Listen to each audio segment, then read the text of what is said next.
It's a vacant lot surrounded by abandoned homes. And yet this desolate patch of dirt symbolizes both the conflicts and secrets that continue to roil Baltimore. It's here where Detective Sean Suter was found shot in the head by his own gun 3 weeks ago. At first, police blamed the community. I do understand the temporary inconvenience for residents. I've personally interacted with residents in Harlem Park myself, and to a person, each and every one of them understands why we're out there and why we're doing what we need to do. They don't want a killer roaming around their community. But since then, doubts, and now a call for the FBI to intervene. And so this individual was preparing to testify before the grand jury the following day. And so the FBI is already in this case. In fact, the FBI has been engaged for some time. But we really wanted them to take a close look at this particular killing or shooting, whatever took place. But the frustration in West Baltimore remains. It's like the police don't have any respect for us, period, you know? It's like they treat us like we're second-class citizens, we're animals, you know? And the folks in this community just don't get a fair shake.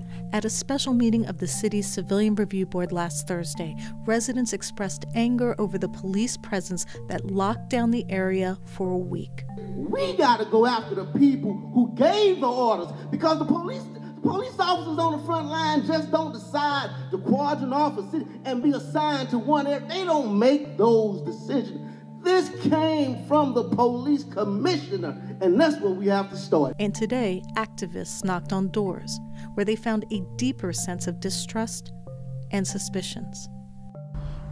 You were saying before that you don't believe Baltimore police can be reformed. What did you mean by that? Actually, we definitely don't feel they can be reformed, and I think the Sergeant Sean Suter case is sort of the straw that broke the camel's back. I mean, it's sort of like proof of what we've been saying for years and years and years, that the police department in Baltimore City is riddled with corruption, and the biggest problem is abuse on the street and police murders that don't get investigated.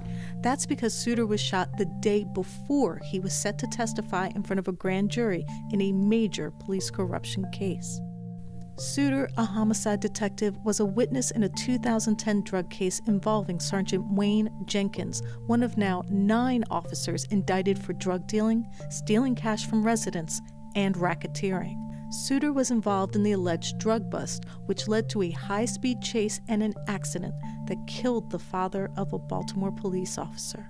A case that federal prosecutors say was built upon planted drugs placed in the defendant's car after the accident.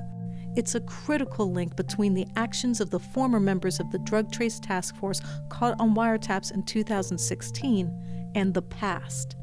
A case that could have broad implications for the department, suggesting corruption is both widespread and endemic.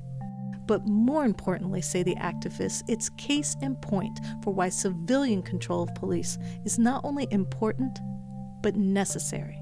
We feel like it's come to a head. They have to be disbanded, and the community has to take community control of police.